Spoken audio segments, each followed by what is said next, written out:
In the glittering world of pop stardom, few artists have achieved the astronomical rise and cultural impact of Beyoncé Knowles.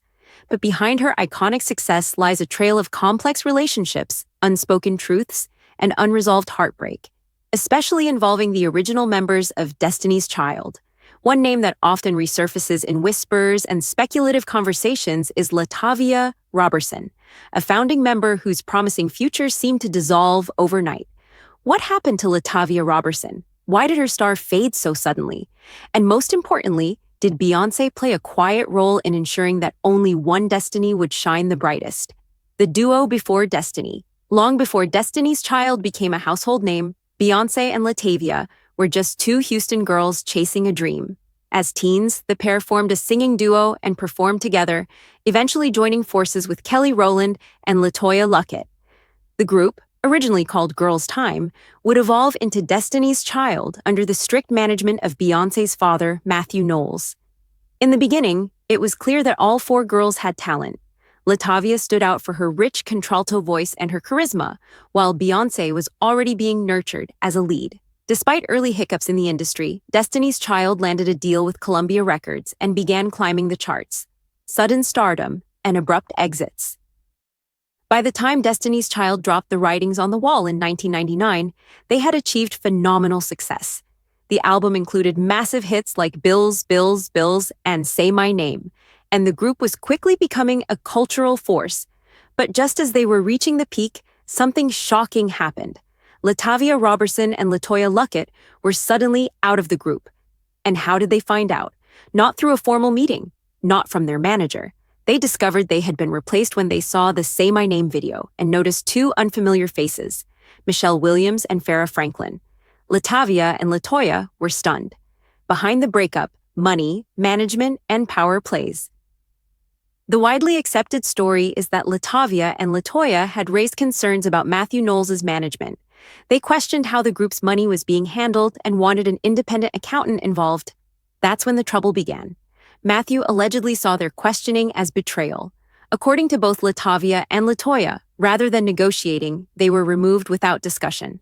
A lawsuit followed in which the two accused Matthew of unfair business practices, favoritism toward Beyoncé and Kelly, and even attempting to gain legal guardianship over them to control their earnings.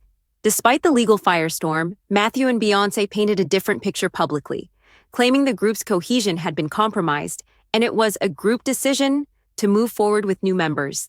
But was that really the case? Was Beyoncé just a bystander or a silent architect?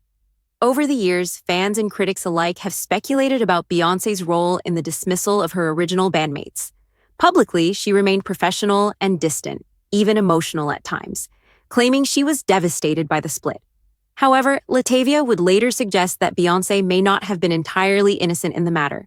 Could it be that Beyoncé, even at a young age, knew the industry well enough to understand that fewer stars in the spotlight meant more for her? Or was she simply following her father's decisions, unwilling to challenge the power dynamic within her own family? LaTavia's downward spiral. After her exit from Destiny's Child, LaTavia's life took a dark turn. In multiple interviews, she opened up about falling into depression and alcoholism, revealing that she lost years of her life in isolation, addiction, and self-sabotage. People wonder, what happened to you for 20 years? I was underneath my own rock, she confessed. I was in a really rough place. Self-sabotage was my comfort. Alcohol was my comfort. The fame and dreams she had been working towards since childhood vanished overnight. And while Beyoncé's star kept rising, LaTavia disappeared from the public eye, struggling to reclaim her sense of self. Matthew Knowles, the real puppet master? It's impossible to discuss the internal politics of Destiny's Child without diving into the iron grip of Matthew Knowles. Known for his cutthroat business style, Matthew was said to control every aspect of the group, from finances to image to friendships. In fact, Matthew once admitted in an interview that he received a letter from LeToya and LaTavia's attorney demanding an independent manager and a reimbursement of fees. Instead of compromising, he cut ties. According to him, the remaining members, Beyoncé and Kelly, were forced to choose between keeping their friends or preserving the group. They chose the latter. Allegations of colorism and image control. As more former members and insiders came forward, darker allegations emerged. On The Wendy Williams Show, Farrah Franklin, who briefly joined the group after LaTavia and LeToya's exit, claimed that Tina Knowles, Beyoncé's mother, manipulated the group's appearance to ensure Beyoncé stood out. They wanted Beyoncé to be the lightest, Farrah said. We had to tan regularly, so that she always looked the lightest. Other allegations were more disturbing. Ashley Tamar Davis, once part of an early Destiny's Child formation and a former voice coach, recounted that Tina called her too dark, big, and ugly to be in the group, comments that point to a deeply embedded issue of colorism within the Knowles management style, the forgotten victims. Other careers, Beyoncé. Allegedly sabotaged beyond Destiny's Child, Beyoncé's name has been linked to the abrupt stalling of several rising stars' careers. Desiree. Beyoncé re-recorded her song Kissing You without finalizing the licensing. When Desiree sued, Beyoncé's team pulled the track, but Desiree's career never recovered. Blue Cantrell. Her career mysteriously vanished around the time Beyoncé's solo career was rising, prompting theories that behind-the-scenes sabotage was involved. Tamar Davis. The talented singer recalled being dismissed because Tina allegedly didn't want to work with her due to her skin tone and size. Even Rihanna's rise wasn't immune. Reports once swirled that Beyoncé felt threatened by Rihanna's quick success and allegedly convinced Jay-Z to leak Rihanna's anti-album to stunt her momentum and boost the release of Beyoncé's own album Formation. Did Beyoncé choose fame over friendship? The most haunting question remains.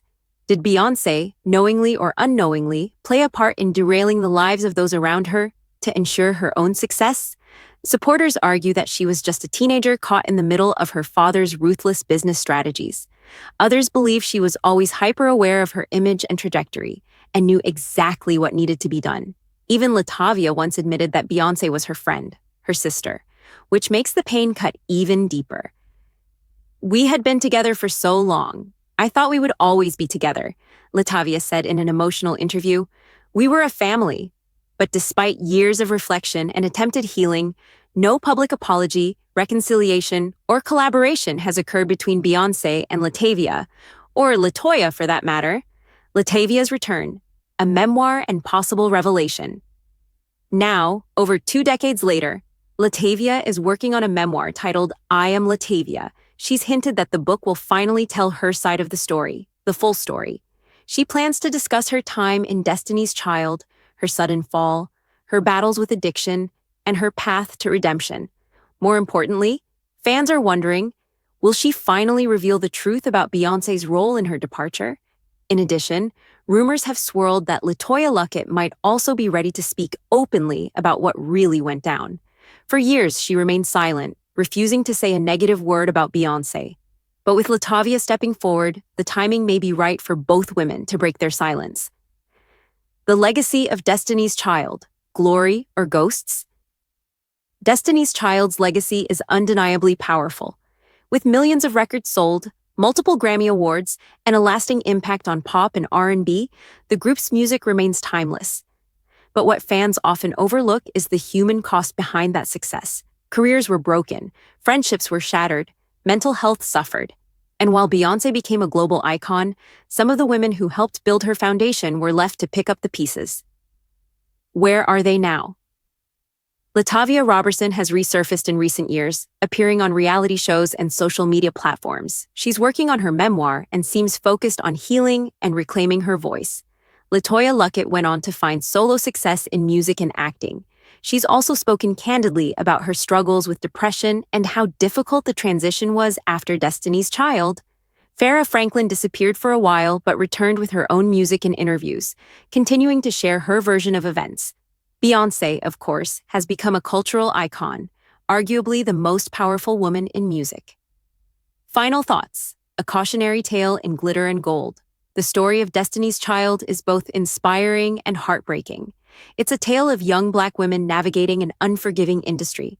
It's also a case study in ambition, loyalty, power, and sacrifice. Maybe Beyoncé didn't directly push LaTavia and others out. Maybe she was just trying to survive an industry that rewards silence over solidarity.